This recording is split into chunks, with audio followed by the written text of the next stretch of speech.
E aí, só lembrando que ao final da aula, a gente vai passar uma lista de presença para a gente enviar os certificados depois. E só lembrando também que toda a participação dos eventos da LAONCO contam como critério de desempate, né, na hora do processo seletivo que posteriormente haverá. Então, pode ficar à vontade, Natália, quando você quiser começar. Só compartilhando a tela, a segurança do sistema bloqueou aqui o compartilhamento. Só um minutinho. Não, tranquilo.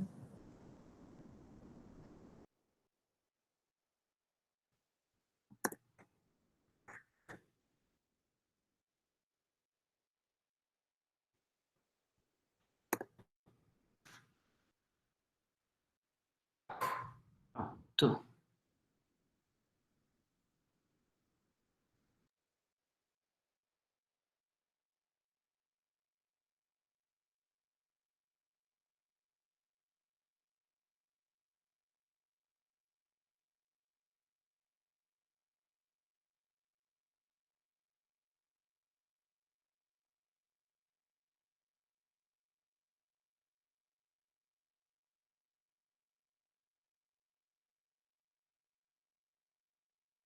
Me veem? Aham, certinho. Isso. Deixa eu só então compartilhar. Consegue ver a tela? Aham, estamos vendo. Vamos começar. Então, eu sou Natália, né? Só me apresentando rapidamente. Sou Natália, sou médica oncologista clínica aqui do Rio de Janeiro. Quero agradecer pelo convite. Contando um pouquinho de mim, né? Eu sou médica oncologista formada pelo INCA, né? Que é o Instituto Nacional do Câncer.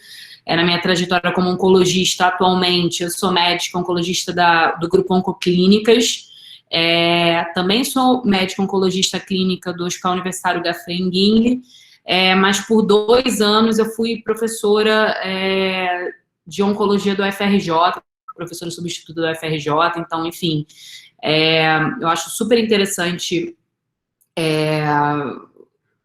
essa questão de aulas de oncologia dentro da graduação.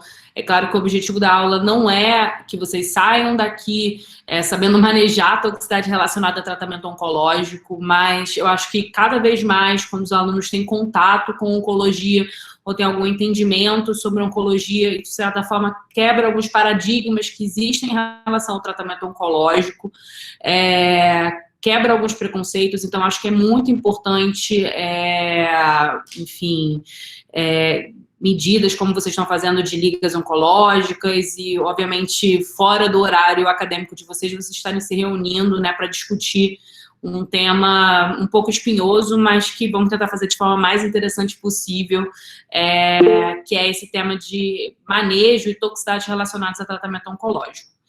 Então, o que a gente vai fazer? Eu vou falar toda a aula, eu vou terminar com um caso clínico mais para tentar ilustrar, e no final da aula, se vocês tiverem algumas dúvidas, né, acho que a ideia é que a gente consiga conversar um pouquinho, discutir um pouquinho sobre esse tema, tá certo? Então, obrigada novamente pelo convite.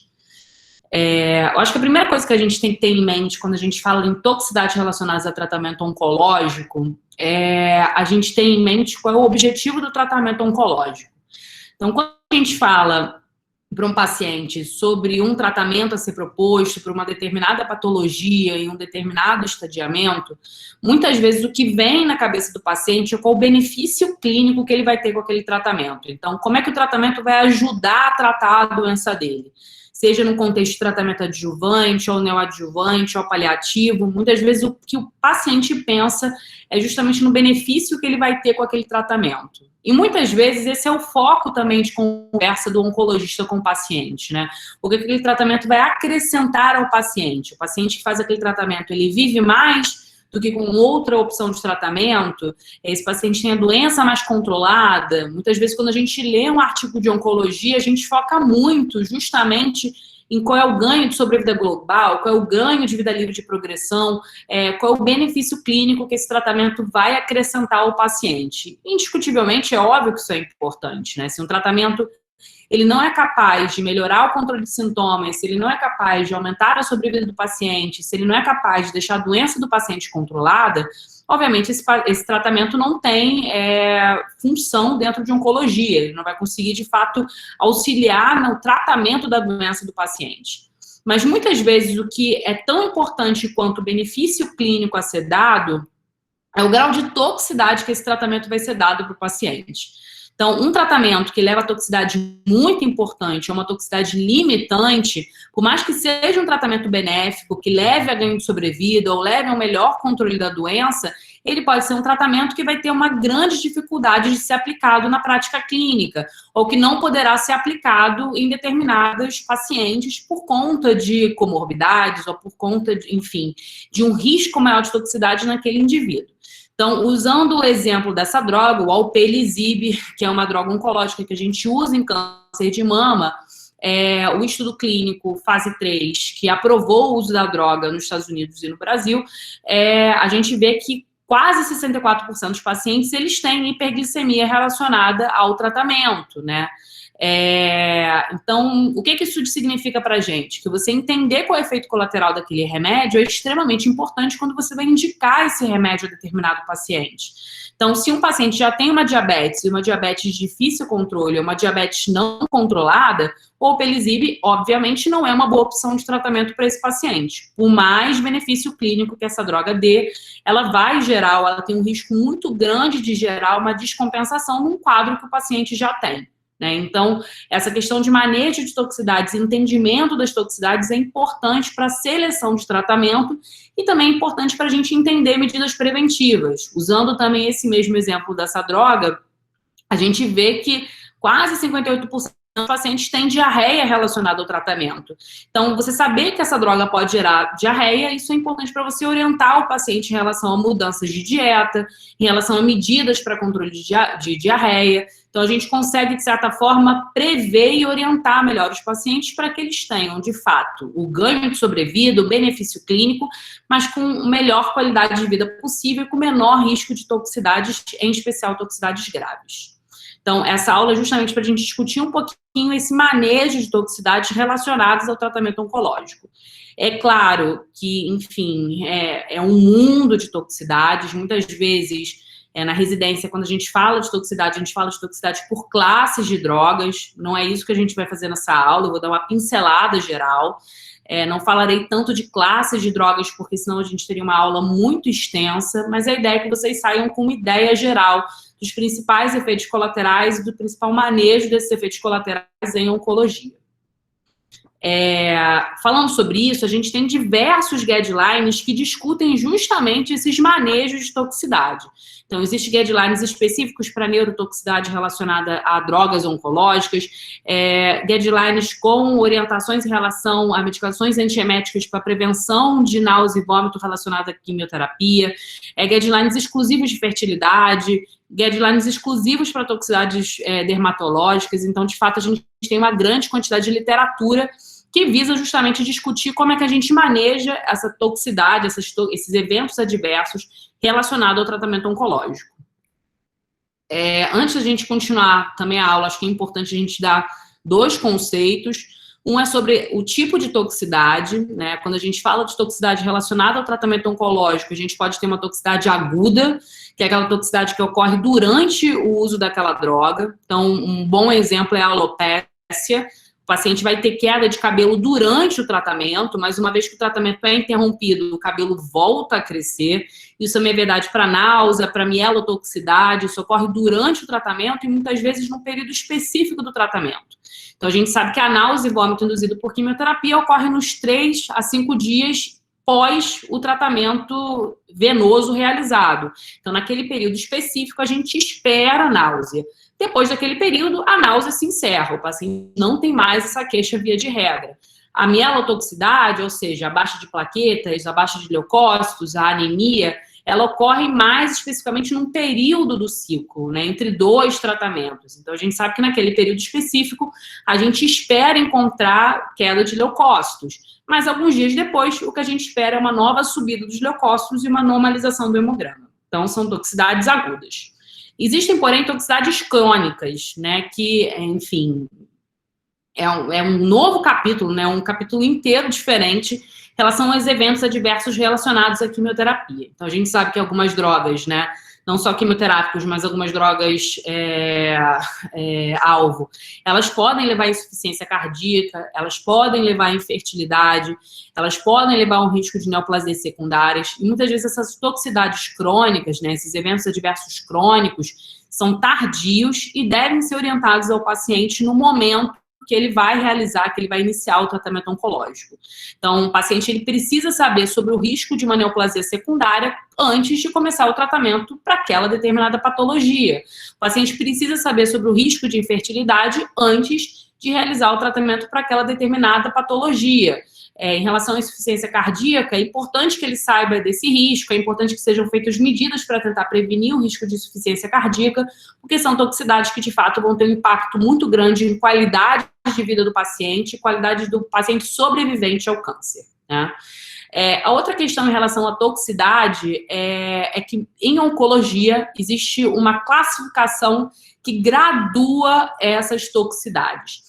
Então, todo oncologista, ele conhece essas classificações, e essas classificações têm o objetivo de homogeneizar quando a gente conversa com outro oncologista sobre a intensidade, o grau de toxicidade. Então, essa classificação é a classificação do CTCAE, que é uma classificação que é atualizada de tempos em tempos. A versão atualmente é a versão 5, essa versão está sendo atualizada para a versão 6, que deve sair ano que vem, e ela tem o objetivo da gente, como eu falei, classificar todos os eventos adversos, graduando esses eventos adversos. Via de regra, essa é uma classificação que vai de 1 a 5, sendo 1 uma toxicidade leve ou assintomática, que geralmente a recomendação é apenas observar o paciente, que a gente não requer suspensão da droga.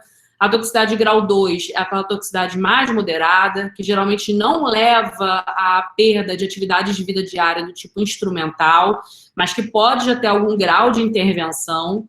A toxicidade grau 3 é uma toxicidade grave, mas que geralmente não é ameaçadora de vida, que leva à limitação das atividades de vida diária, inclusive de autocuidado, e que geralmente requer internação em hospital, mas não em CTI.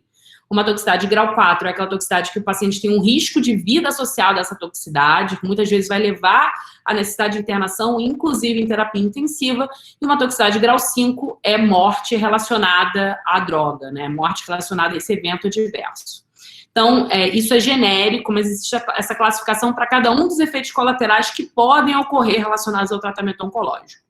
Então, voltando, né, à tabela de toxicidade daquela droga, né, que a gente falou lá no início, do alpelisib, quando no estudo publicado no New England, eles colocam que a gente tem 63,7% de toxicidade de qualquer grau, significa que quase 74% dos pacientes eles vão ter algum tipo de hiperglicemia, seja da mais leve, do grau 1, até a mais grave, do grau 4, sendo que nesse estudo, quase 33% dos pacientes tiveram uma toxicidade de grau 3, ou seja, quase 33% dos pacientes precisaram de internação e precisavam de medidas mais agressivas para controle de glicemia, e quase 4% dos pacientes, inclusive, tiveram uma internação em CTI, com quadro ameaçador de vida relacionado à hiperglicemia.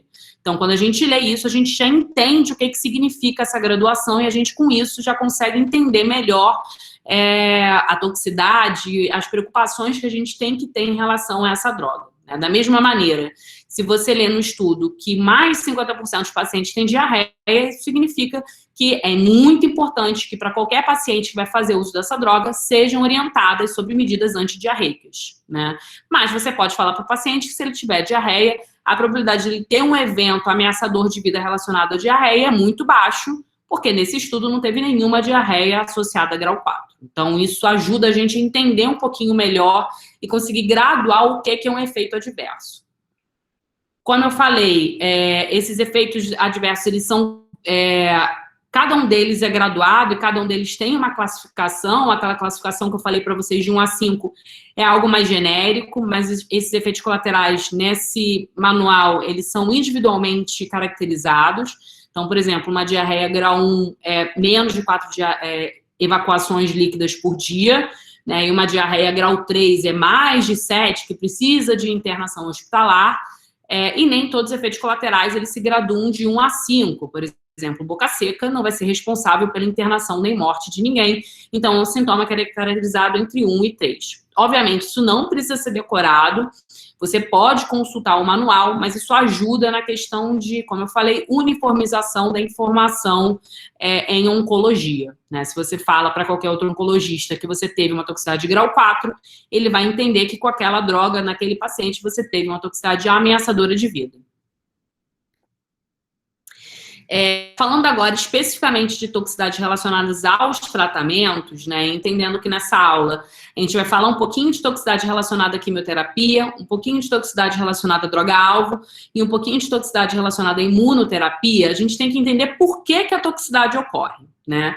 Então, a gente sabe que a quimioterapia, ela age nas células de multiplicação rápida, né? Então, o que ela vai fazer é levar um dano do DNA ou um dano da homeostase daquela célula que está em processo de divisão celular, levando à morte daquela célula. A questão é que o tratamento quimioterápico, ele não é célula específico, ele não age apenas na célula tumoral, né? Na verdade, essa dano ao DNA, esse impedimento da multiplicação celular, essa morte celular relacionada à quimioterapia, ela pode ocorrer em qualquer célula do nosso corpo, né? A gente sabe que alguns quimioterápicos, eles têm mais predileção por acometimento de algumas células habituais, isso é que vai variar, de certa forma, os eventos adversos. Então, a gente sabe, por exemplo, que os antracíclicos têm um risco de insuficiência cardíaca, né, crônica. Então, existe uma dose teto, além dessa dose, os pacientes têm um risco de cardiotoxicidade relacionada ao uso da droga. Algumas drogas, como a capecitabina e o fluoracil, têm mais risco de dano à mucosa intestinal e, consequentemente, mais risco de diarreia relacionado aos remédios. Mas, efetivamente, o dano, né, o efeito colateral que ocorre, ele ocorre por conta, muitas vezes, do dano ao DNA causado por esse agente quimioterápico, né? Então, via de regra, é isso que a gente tem que entender quando a gente pensa no efeito colateral.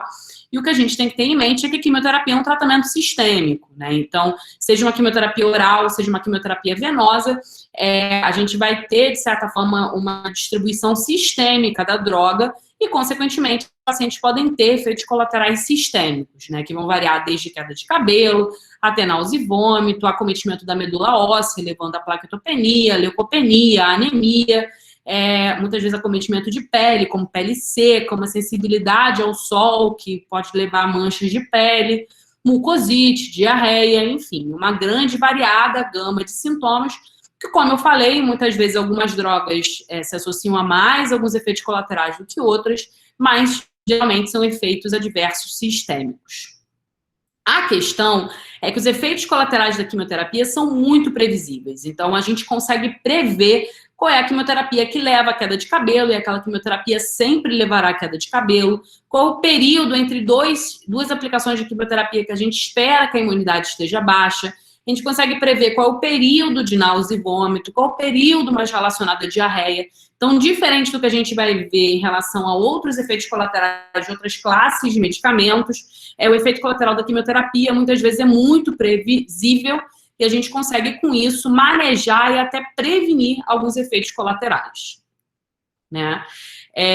Como eu disse, então, cada agente quimioterápico ele terá seus principais efeitos adversos, né? Então, uma paciente fazendo tratamento para câncer de mama com esquema AC, né, que é antraciclina com ciclofosfamida, a gente espera que essa paciente tenha uma náusea importante, logo é previsível que essa paciente tenha esse efeito colateral, consequentemente eu vou fazer medidas preventivas para evitar que esse efeito colateral aconteça, né? Então, isso é importante a gente saber os principais efeitos colaterais, com o objetivo da gente conseguir orientar e manejar o paciente adequadamente.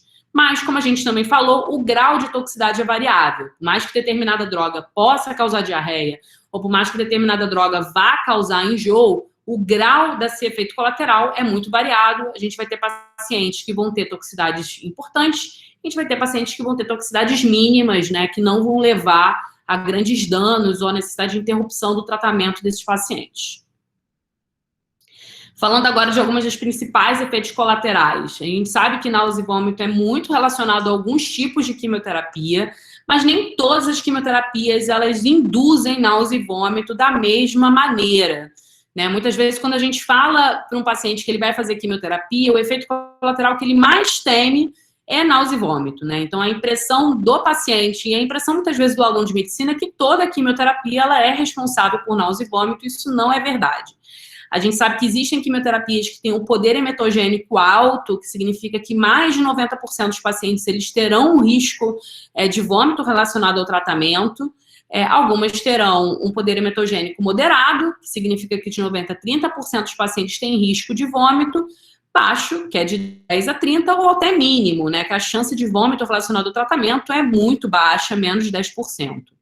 Nos pacientes que têm um risco de emetogênese, né, tem um risco de vômito relacionado ao tratamento muito alto, habitualmente a gente faz medidas preventivas, então a gente orienta em relação a algumas medicações que visam justamente prevenir ou reduzir a chance de desenvolvimento desse efeito colateral.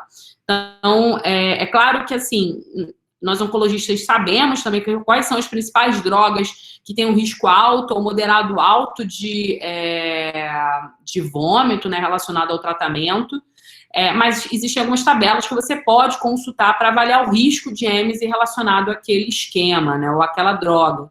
Então, o paciente está fazendo quimioterapia e vai na emergência com uma história de náusea e vômito, de certa forma você pode entender um pouquinho melhor qual é o risco que esse paciente tinha de náusea e vômito, consultando algumas tabelas que justamente vão te dizer qual era a chance que esse paciente tinha de ter esse efeito colateral. Se ele tinha uma chance alta e, consequentemente, se muito provavelmente esse sintoma é relacionado à quimioterapia, ou se ele tinha uma chance mínima e se esse sintoma talvez seja relacionado a alguma outra coisa, se você não tem que investigar alguma outra coisa, porque a chance de náusea relacionada ao tratamento era muito baixa e a probabilidade, na verdade, desse paciente ter sintoma por conta de outro motivo é muito alta. Talvez uma das coisas que mais tem avançado em termos de controle de sintoma em oncologia foi o avanço do entendimento e de medicamentos para controle de náusea e vômito induzido por quimioterapia. A gente hoje em dia entende que tem mais de 30 neurotransmissores que têm relação com náusea e vômito induzido por quimioterapia, mas existem 3 neurotransmissores que têm uma importância maior. A dopamina, a serotonina, né, e consequentemente os receptores de serotonina do 5-HT, em especial o 5-HT3, e a substância P, que se liga aos receptores de NK1. Então, a modulação dos receptores de dopamina, a modulação dos receptores de 5-HT e a modulação dos receptores de NK1, hoje em dia, são o principal cornerstone, né, a principal maneira que a gente previne, né, e maneja a náusea e vômito induzido por quimioterapia. Isso a gente faz tanto com os antagonistas dos receptores de 5-HT3, que é o da cetrona, palonocetrona, enfim, medicamentos que eles vão antagonizar esse receptor, os antagonistas dos receptores de NK1, que é em especial o netuptanto, né, e o apeptanto, a olanzapina, que é um antipsicótico que modula justamente os receptores de dopamina, que é utilizada em quimioterapias de alto poder emetogênico, e os corticoides, que a gente sabe que tem um papel importante na prevenção de náusea e vômito induzido por quimioterapia, embora a fisiopatologia não seja bem clarificada, né? A gente não sabe exatamente em que ponto essas medicações agem, né? Ou os corticoides agem, mas a gente sabe que é uma das principais drogas que a gente utiliza para prevenção de náusea e vômito induzido por quimioterapia. Então, enfim, é a droga básica associada a essas outras medicações que eu falei. Como eu falei, houve um grande avanço, né, em utilização e desenvolvimento de drogas de suporte em oncologia. Até a década de 90, o que a gente usava principalmente era Plasil em alta dose, então o que a gente fazia era uma modulação de receptores de dopamina com o Plasil. Muitas vezes os pacientes tinham efeitos adversos relacionados ao Plasil, né, eles tinham cinetoses relacionadas ao medicamento e não se conseguia uma prevenção de náusea de forma efetiva. Então era muito comum esses pacientes apresentarem uma náusea refratária, muitas vezes uma náusea importante, que levava a desidratação e, às vezes, até, enfim, interrupção prematura do tratamento. Então, da década de 90 para cá, em especial dos anos 2000 para cá, a gente teve um grande avanço no uso dessas medicações, que permite, de certa forma, que a gente realize tratamentos com poder emetogênico alto e uma ótima qualidade de vida, um excelente controle de sintoma. Como eu falei, em pacientes que realizam uma quimioterapia com alto poder hematogênico, o que a gente hoje em dia faz são inibidores de NK1, junto com antagonistas do receptor de 5-HT3, junto com dexametasona e olanzapina. Então, a associação dessas 4 drogas, hoje em dia, é utilizada em especial em pacientes que vão fazer quimioterapia, que tem uma alta chance de vômito associada. Em pacientes com quimioterapia com uma chance moderada de náusea, existem alguns esquemas de prevenção, e nos pacientes com uma chance baixa ou mínima de náusea, geralmente a gente não faz profilaxia. A não ser que o paciente tenha, de fato, náusea, e a gente vai fazer uma profilaxia secundária para controle de sintoma que aquele paciente venha a ter, mas não uma profilaxia primária, como a gente faz em pacientes que vão realizar quimioterapia com alto poder hematogênico. Passando agora para a mielotoxicidade, a gente chama de mielotoxicidade, então, a anemia, a leucopenia e neutropenia relacionada ao tratamento, e a plaquetopenia. Alguns agentes podem levar à linfopenia, mas isso são agentes muito mais específicos.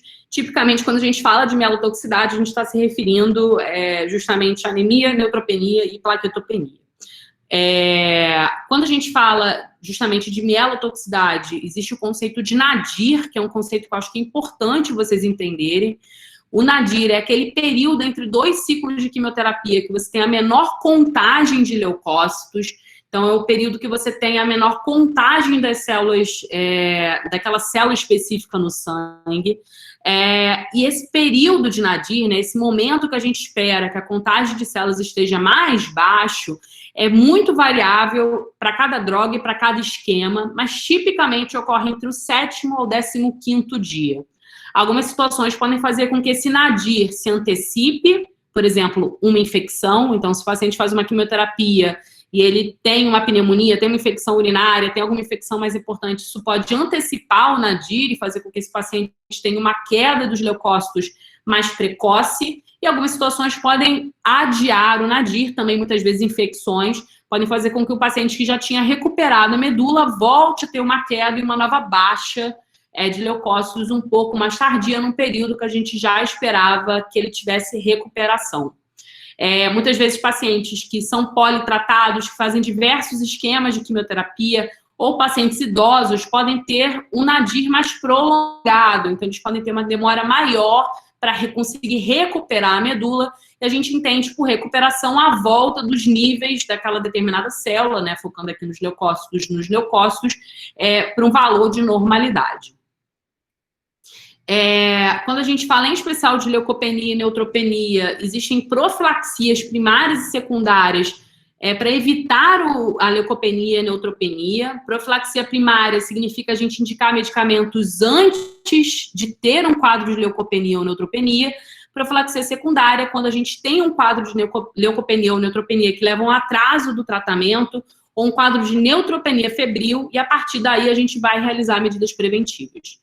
A gente faz isso com drogas estimuladoras de colônia, que é em especial o filgastrin e o pelgfilgastrin, que são medicações justamente que elas estimulam a produção de colônias de leucócitos. Então, elas vão diminuir a chance de um nadir tão importante, então elas vão diminuir a chance de uma leucopenia tão severa, né, de níveis tão baixos de leucócitos e neutrófilos. Apenas um comentário, que a gente tem que lembrar que neutrófilos é a soma dos segmentados, bastões, promielócitos, meta e mielócitos. Então, nem sempre o hemograma, né, ele vem escrito como neutrófilos. Então, é importante que a gente some todas essas células e, com isso, a gente vai ter o nível, né, o valor de neutrófilos. Então, por exemplo, nesse exame laboratorial, esse paciente tinha 2.300 leucócitos com apenas 552 neutrófilos, né? Então, ele tinha, de fato, uma neutropenia.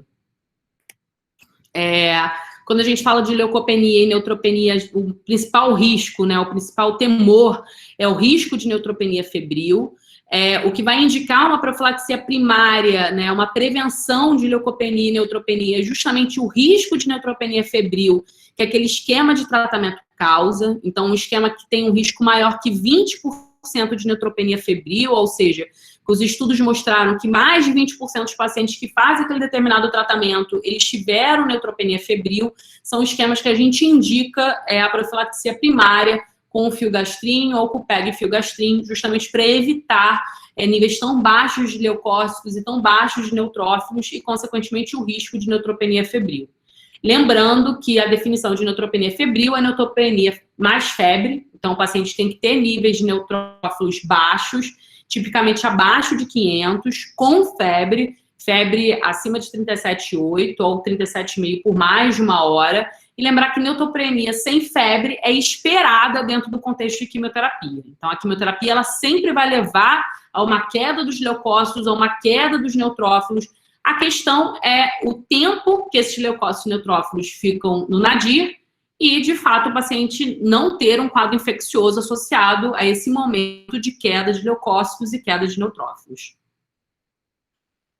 Falando um pouquinho de diarreia. A diarreia, muitas vezes, é um sintoma que é subvalorizado pelo paciente, por ser um sintoma que, muitas vezes, ele já vivenciou ao longo da vida dele.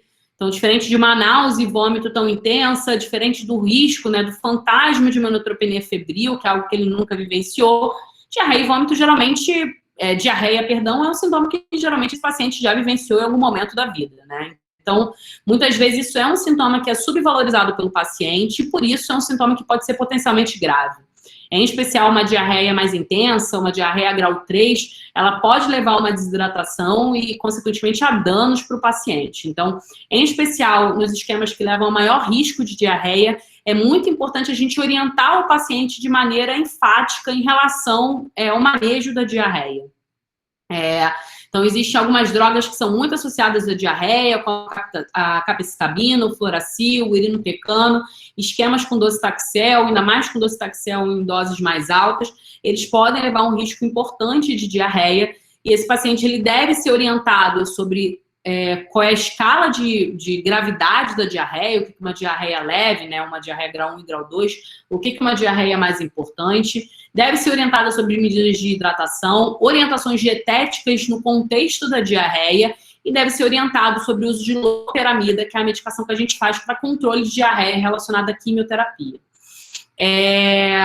Para vocês, é importante diferenciar a diarreia, né, de quadros de tiflite, que hoje em dia é chamado de enterocolite neutropênica. A enterocolite neutropênica é uma situação grave de uma enterocolite necrotizante associada à neutropenia.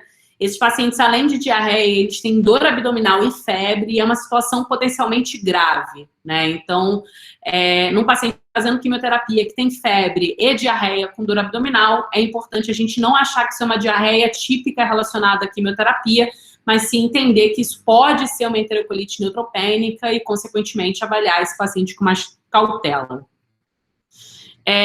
Falando um pouquinho de infertilidade, a gente sabe que diversas drogas e diversos esquemas de quimioterapia se associam à infertilidade feminina e masculina, alguns esquemas com mais chance do que outros, mas esquemas, por exemplo, que a gente utiliza em doenças bem prevalentes como câncer de mama, elas levam a um risco importante de infertilidade relacionado ao tratamento. É importante que a gente oriente o paciente sobre o risco de infertilidade, que seja conversado antes do início do tratamento. Isso porque, muitas vezes, a infertilidade pode levar a sofrimento e, enfim, questões na vida do paciente sobrevivente. E porque existem, de fato, medidas de preservação de fertilidade que o paciente pode desejar, né?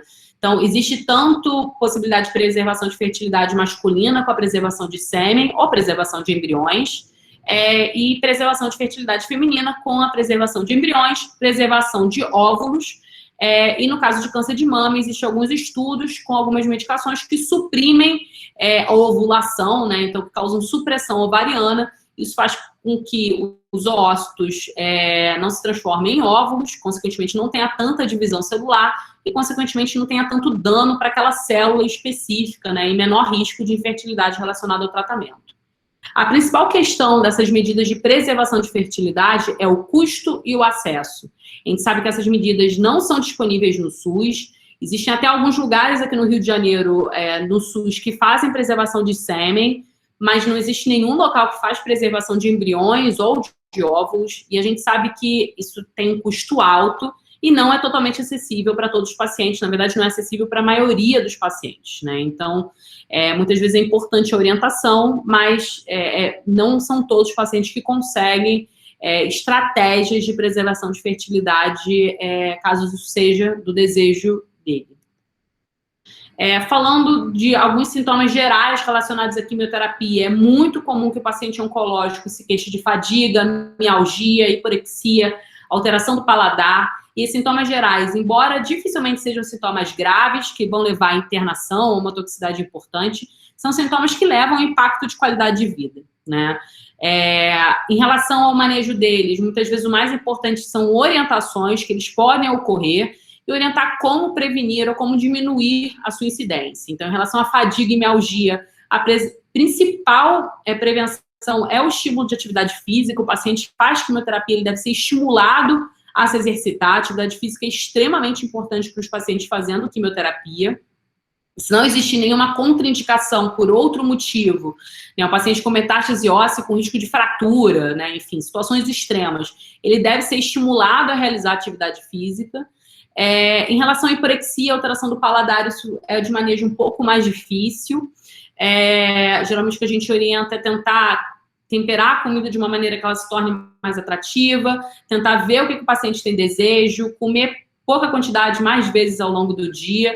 Para alteração do paladar, isso também às vezes tem um manejo difícil. Alguns pacientes, eles podem ter uma sensação de gosto metálico, e o que a gente orienta é trocar os talheres de metal por talheres de bambu ou plástico. Esse gosto metálico junto com sensitivo de metal na boca, de certa forma, é intensificado, mas nem sempre o manejo é tão simples, mas isso melhora quando a gente interrompe a quimioterapia. Então, em relação ao manejo de toxicidade de quimioterapia, é isso. A gente agora vai conversar um pouquinho sobre toxicidade relacionada à droga-alvo. Primeiro, eu acho que, na verdade, a gente tem que entender o que é uma droga-alvo, né? E o que é a toxicidade relacionada a uma droga-alvo. Então, quando a gente olha uma célula tumoral, essa célula tumoral ela tem vias de crescimento, vias de desenvolvimento, vias de viabilidade que são semelhantes a qualquer célula do nosso corpo.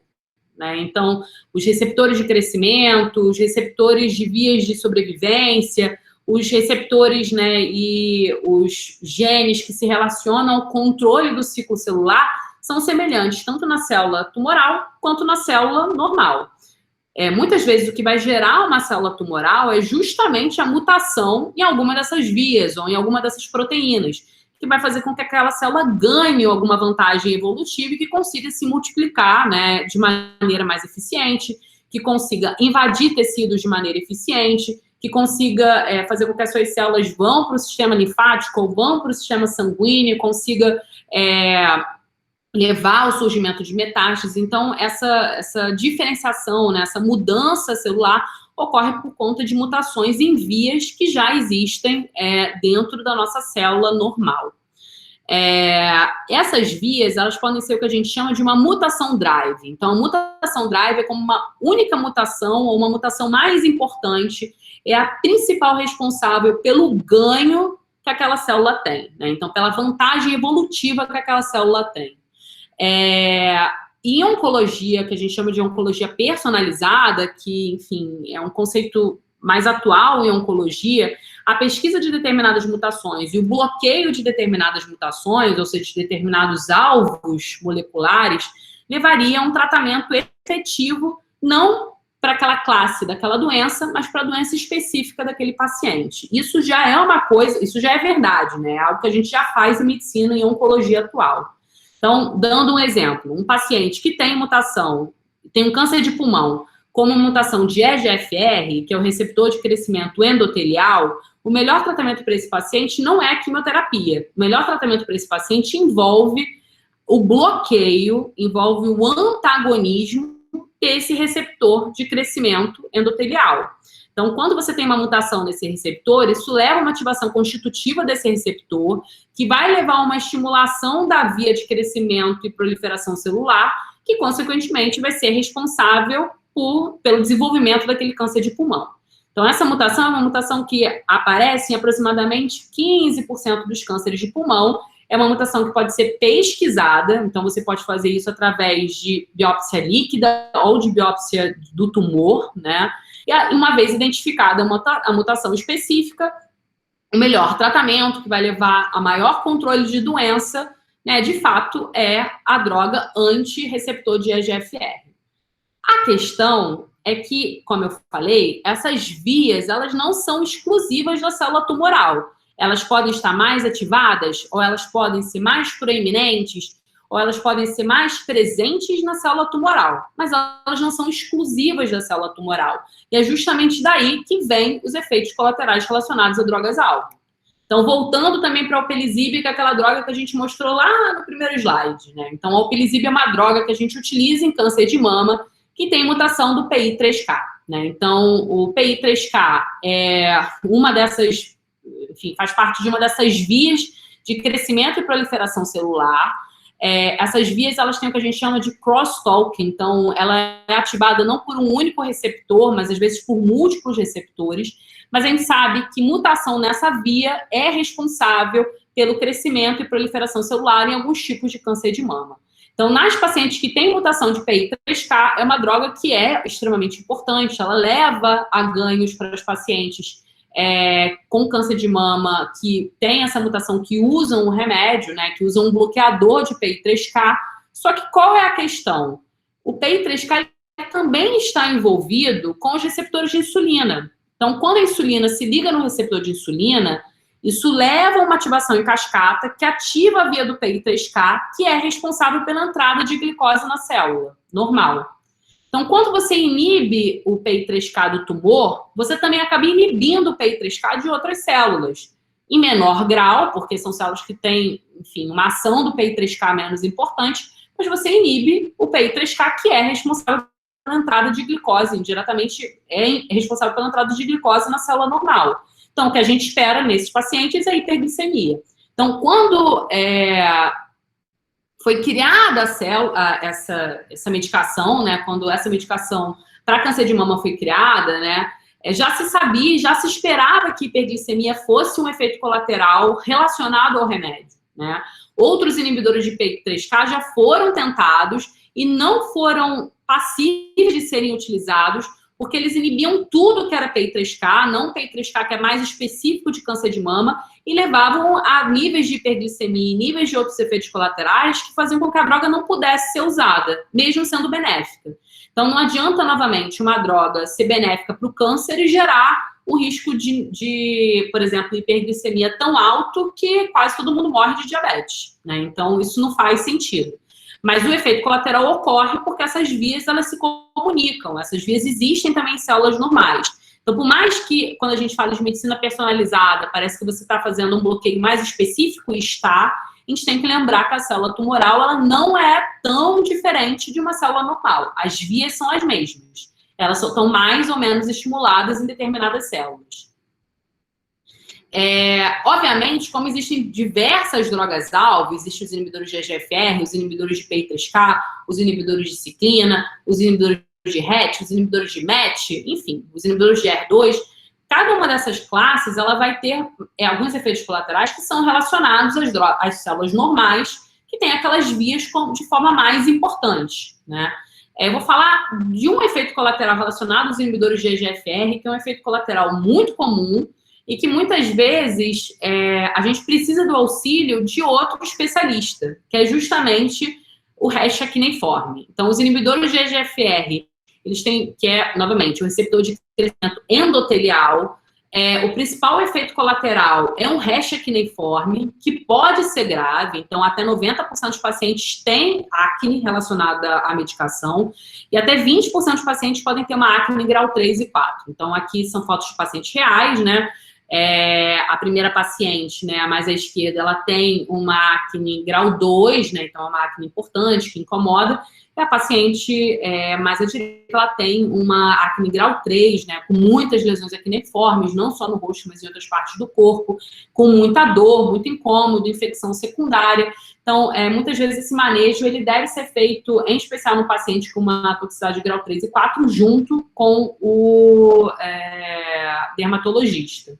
A questão é que, por exemplo, um paciente que tem uma toxicidade de grau 3 e 4, se não for manejado adequadamente, ele não consegue fazer a droga, mesmo que aquela droga seja a melhor opção para o tratamento dele. Isso vai levar a um dano tão grande de qualidade de vida que, efetivamente, ele não consegue fazer uso da medicação. Existem algumas medidas preventivas para o hash acneiforme, como doxiciclina, né, o antibiótico que a gente faz 100 mg 2 vezes ao dia. Isso diminui muito o rash acneiforme, mas muitas vezes, mesmo usando antibióticos, esses pacientes fazem toxicidade importantes.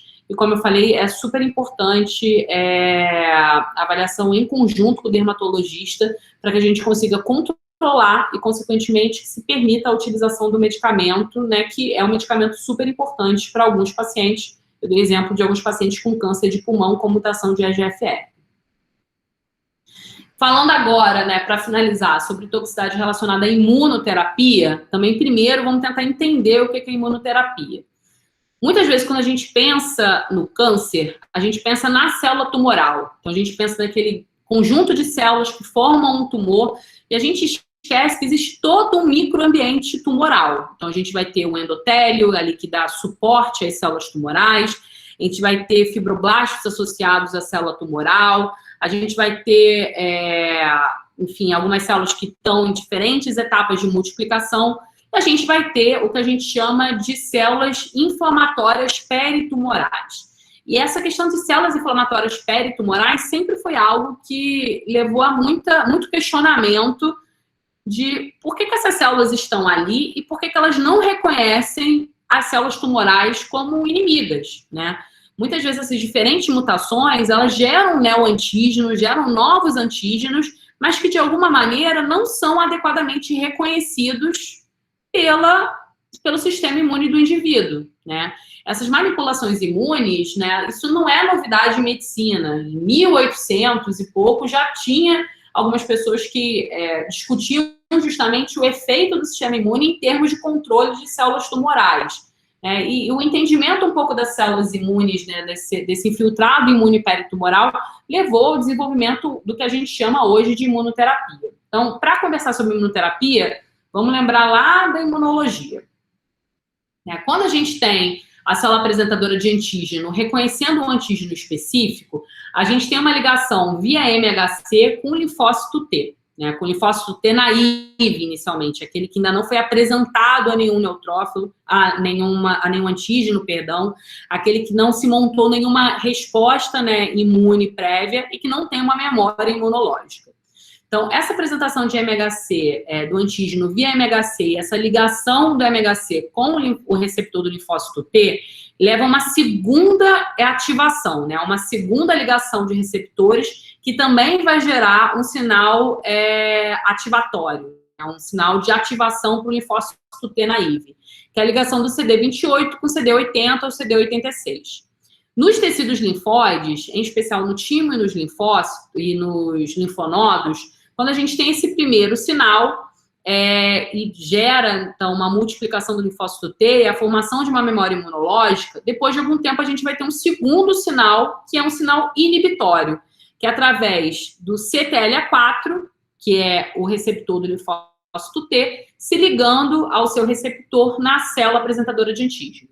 Então, na embriogênese, né, lá no embrião, quando a célula dendrítica, né, a célula apresentadora de antígeno, apresenta anticorpos self, anticorpos do próprio organismo, para o linfócito T. Então, quando o MHC ele consegue reconhecer um antígeno self e ele apresenta isso via MHC para os linfócitos T que estão lá no timo, a expressão do CTLA4, ela previne ou ela tenta diminuir o surgimento de doenças autoimunes, porque ela previne ou ela tenta diminuir o surgimento de uma resposta imune, né, de uma memória imunológica contra o antígeno self. Então, a presença do CTLA4 é algo que leva ao que a gente chama de uma imunotolerância do próprio, né, do self, o que é algo extremamente benéfico.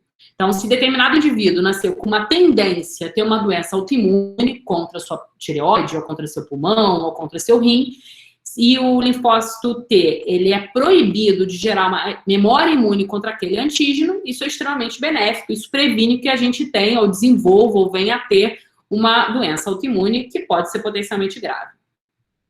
Nos tecidos periféricos, a gente também tem respostas inibitórias do linfócito T já experimentado, daquele linfócito T que a gente já tem uma memória imunológica. A gente sabe que inflamação, né, a inflamação que é montada pelo linfócito T, que uma vez que reconhece o antígeno, começa a produzir TNF-alfa, interferon, interleucina 2, é extremamente importante. Ela que vai levar ao recrutamento de linfócitos B, isso vai estimular o recrutamento de células da imunidade natural, mas a gente também sabe que inflamação em excesso é deletéria, né? Então, o excesso de inflamação, ele vai levar a muito dano celular, a muita morte celular, e muitas vezes é um dano que pode se tornar irreparável. Então, quando a gente tem a ativação de um linfócito T já apresentado, da mesma maneira, célula apresentadora de antígeno, via MHC, se liga no receptor do linfócito T, a gente vai ter uma segunda ativação via CD28 e CD80, quando a gente tem a perseveração dessa inflamação, depois de algum tempo, os tecidos periféricos, eles produzem um ligante, que é o PDL1, que se liga no receptor do linfócito T, que é o PD1, que visa diminuir o sinal de ativação e, com isso, conseguir gerar uma homeostase da resposta inflamatória.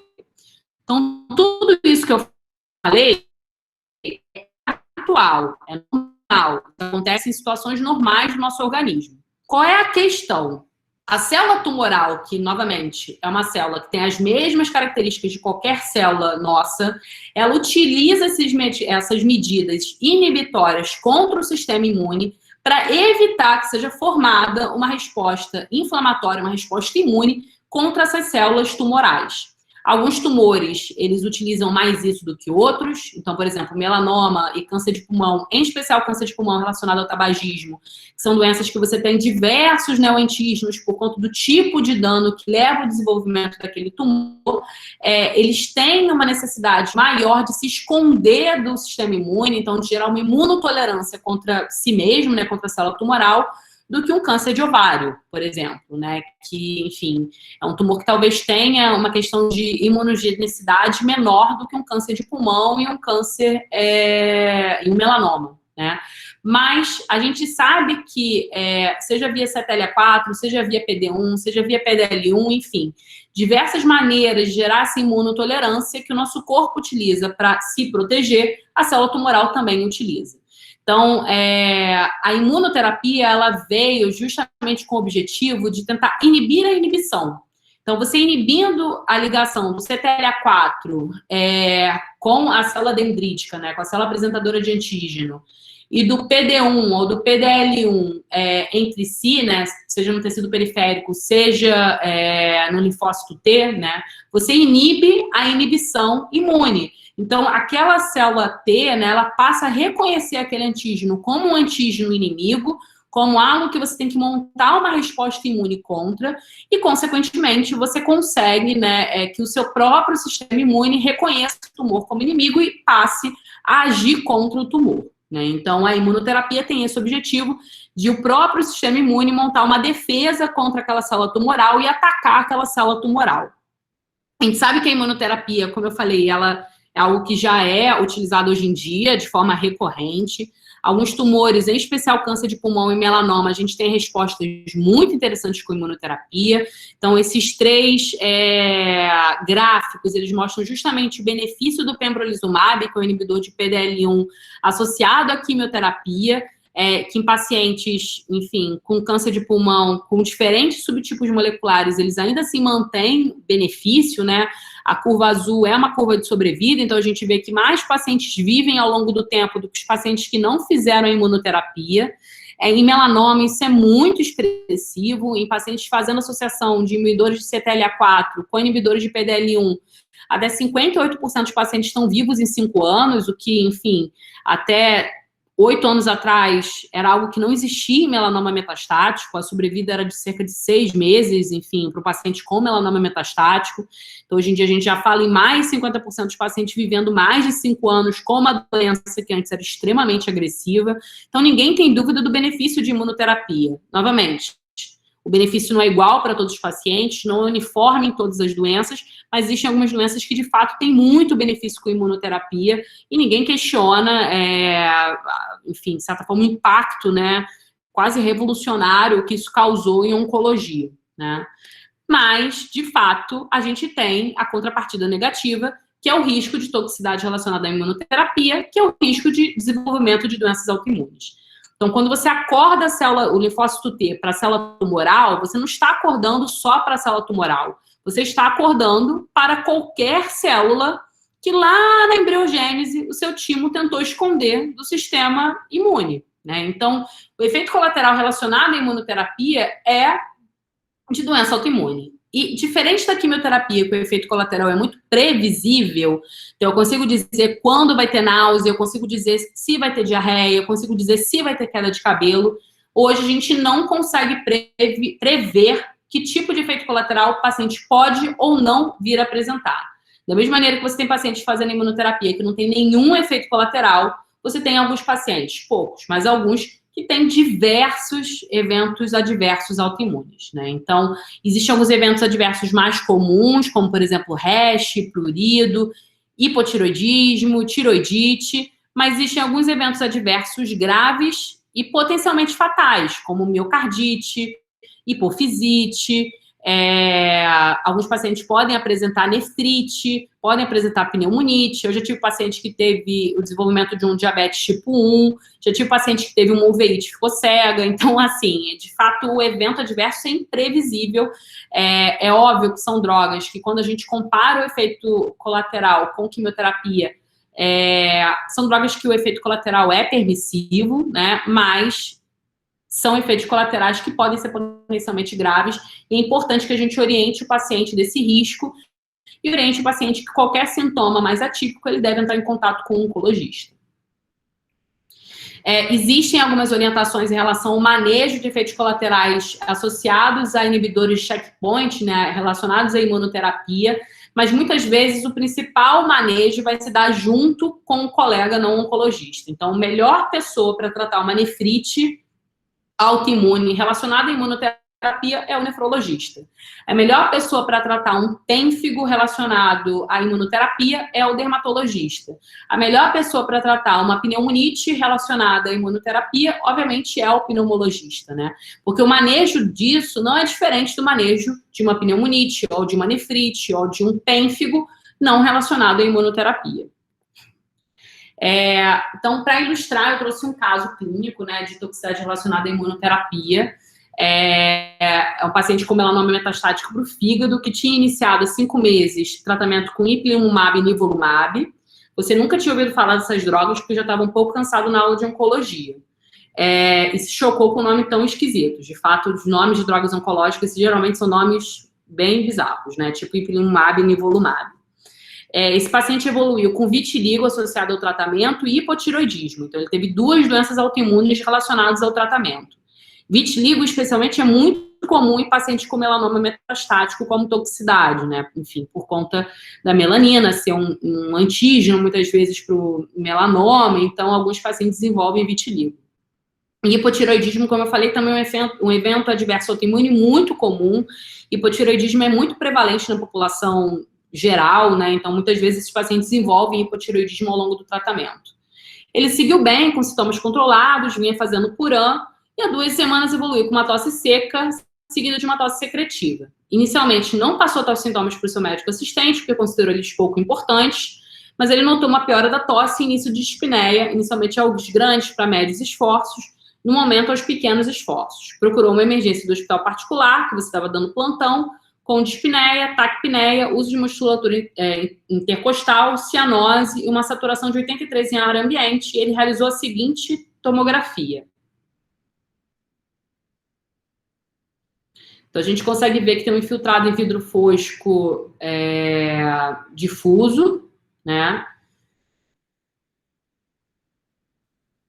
Ocupando mais ou menos 50% do parênquima pulmonar.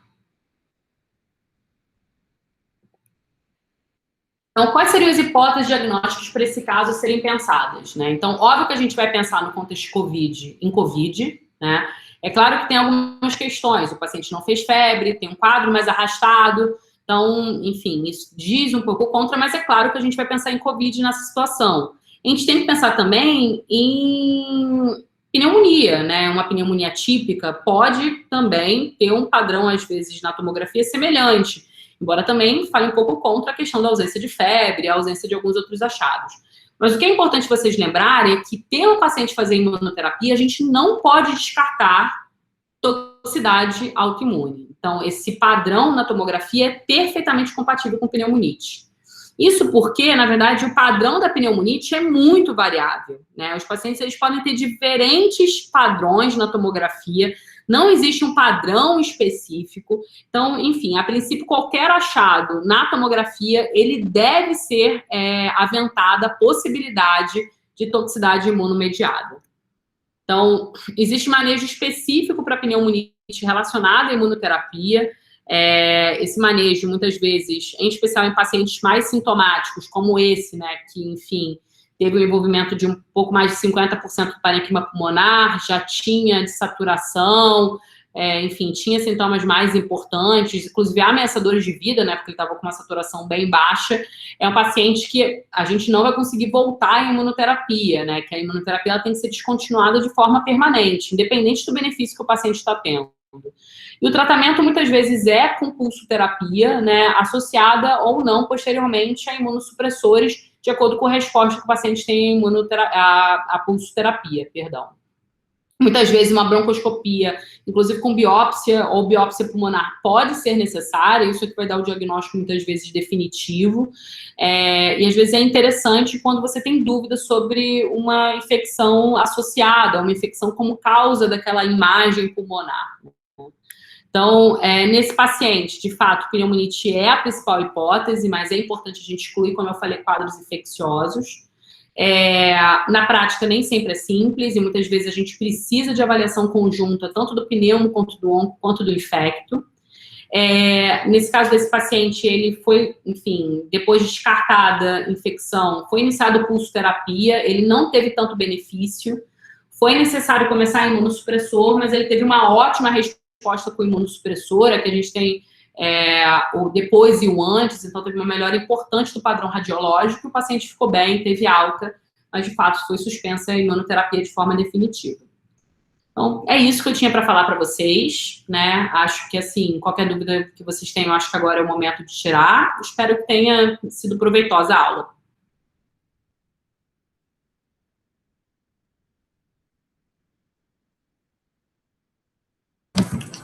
Muito obrigada, Natália. Foi excelente. A Carla fez uma pergunta, você quer que eu leia? Pode ler.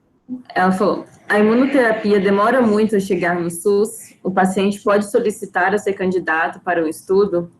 Ele pode ser respaldado em caso de algum efeito não descrito?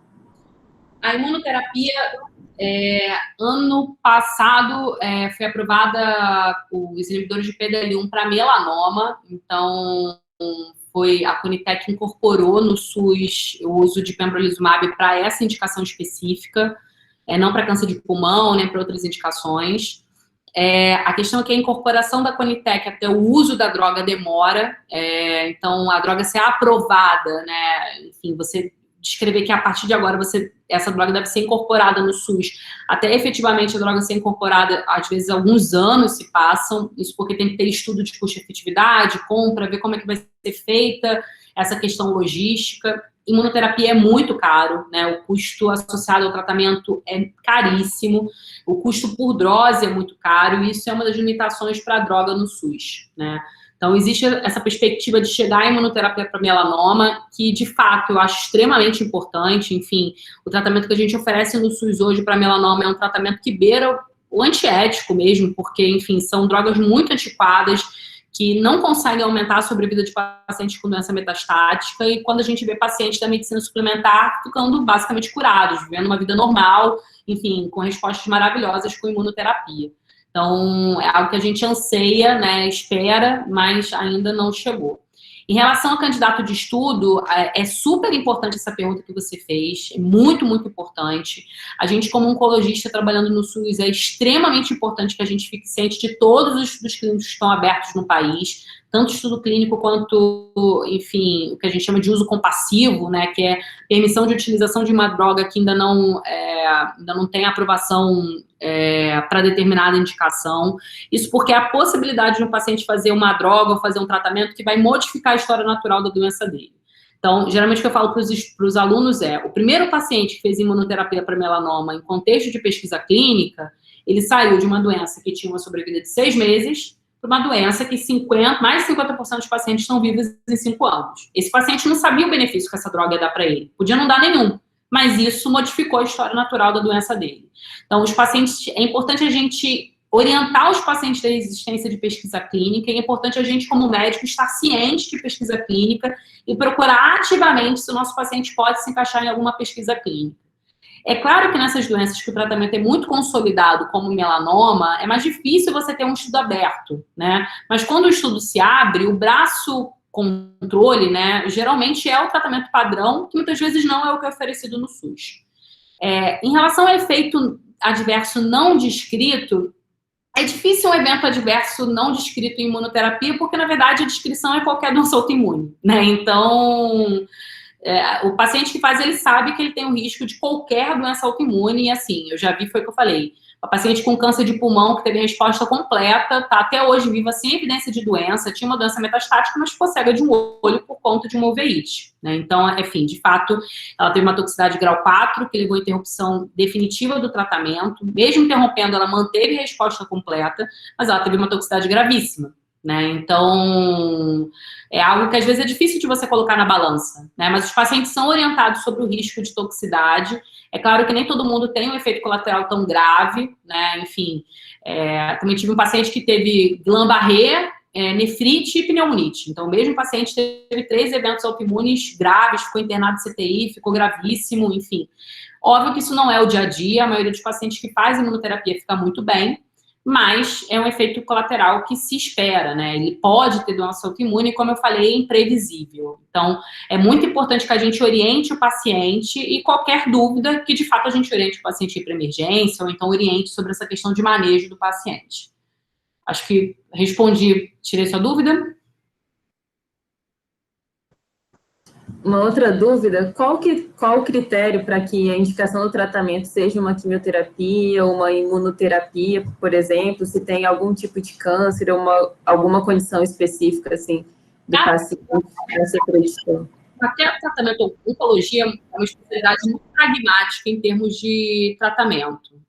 Em que sentido? Como os nossos tratamentos são muito tóxicos, para você indicar determinado tratamento, você tem que ter evidência científica forte que determinado tratamento é melhor do que não fazer nada, ou é melhor do que fazer o tratamento padrão. Então, tudo isso que a gente fala é baseado em estudos fase 3. Então, são estudos que você compara o tratamento A com o tratamento B, e você vê se o tratamento A foi melhor do que o tratamento B. E por melhor, a gente entende com mais ganho de sobrevida, com mais controle de doença, ou com um controle de sobrevida igual, ou um controle de doença igual, mas com menos efeito colateral. Então, esses são os parâmetros que geralmente a gente usa. Obviamente, para você chegar no estudo fase 3, você vai passar por um estudo fase 1, por um estudo fase 2, tem a parte antes mesmo de um estudo fase 1, que é a bancada, para você entender se determinado tumor tem mais chance de ter uma determinada mutação, ou se tem mais chance de ser imunogênico, mas isso muitas vezes é um período relativamente longo de estudo, né, até que uma droga seja desenvolvida e seja aprovada. É claro, por exemplo, no caso de melanoma e câncer de pulmão, que foi onde surgiu os primeiros estudos com imunoterapia, e falando especificamente de imunoterapia, o entendimento que a imunoterapia seria positiva é justamente porque são tumores com muitos neoantígenos, né, que aquela célula forma vários neoantígenos, e essa questão de ter um infiltrado ali inflamatório peritumoral que mostrava que, de alguma maneira, o sistema imune não conseguia enxergar aquela doença. Então, foi feito, enfim, um estudo que mostrou que quimioterapia padrão, que era o que era feito antigamente, era pior do que quando você fazia quimioterapia com imunoterapia. Então, cada doença, em cada cenário, em cada situação, ela vai ter um tratamento específico, e essas associações, elas não são feitas de forma aleatórias, né? Elas são feitas, de fato, baseadas em estudos clínicos. Então, o que eu falo, às vezes, para os alunos é que oncologia não é uma especialidade do diagnóstico, ela é uma especialidade do manejo do tratamento. Então, quem vai definir o tratamento é, de fato, o estudo clínico. E você tem que estar atualizado, tem que saber o melhor tratamento, tem que ler, enfim, toda a informação que sai sobre determinada doença, porque são informações muito voláteis. Às vezes, o que é verdade em agosto não vai ser verdade em dezembro. Isso muitas vezes acontece. Enfim, o conhecimento que é gerado é muito rápido, né? E, consequentemente, o papel do oncologista é estar atualizado, saber qual é o melhor tratamento. Isso, na verdade, inteligência artificial faz, né? Isso é um guideline, é uma recomendação. Mas a arte do oncologista é justamente o manejo do efeito colateral, né? Entender quem é o paciente que merece receber determinado tratamento, quem é o paciente que vai ter condição de aguentar aquele tratamento, e o manejo dos seus sintomas e o manejo dos efeitos colaterais, né? Então, diferente do neurologista, que é uma arte de diagnóstico, e que muitas vezes você não tem muita coisa para oferecer depois, o oncologista é o contrário, né? A gente não lida com diagnóstico, a gente lida com manejo de doença, e, consequentemente, manejo de doença é indicação do tratamento adequado, manejo dos seus sintomas e manejo dos efeitos colaterais. Então, é um outro contato com o paciente muito diferente daquele contato diagnóstico, enfim, um contato pontual. É um contato para sempre, enquanto a pessoa for viva, né? Então, mas é isso, a gente escolhe através de estudos clínicos, preferencialmente fase 3, né? Enfim, doenças mais raras, às vezes isso é mais difícil, a gente acaba se baseando em estudos menos fortes, em estudos fase 2 ou séries de caso, mas, via de regra, né, a maior parte das doenças a gente se baseia exclusivamente em estudo fase 3, científico, com bastante evidência e respaldo, né, para indicar um tratamento que pode fazer com que a pessoa tenha um efeito colateral tão grave, que tem muita certeza do benefício, com certeza. Entendi, muito obrigada. Se alguém tiver mais alguma dúvida, quiser falar ou colocar no chat, fiquem à vontade aí.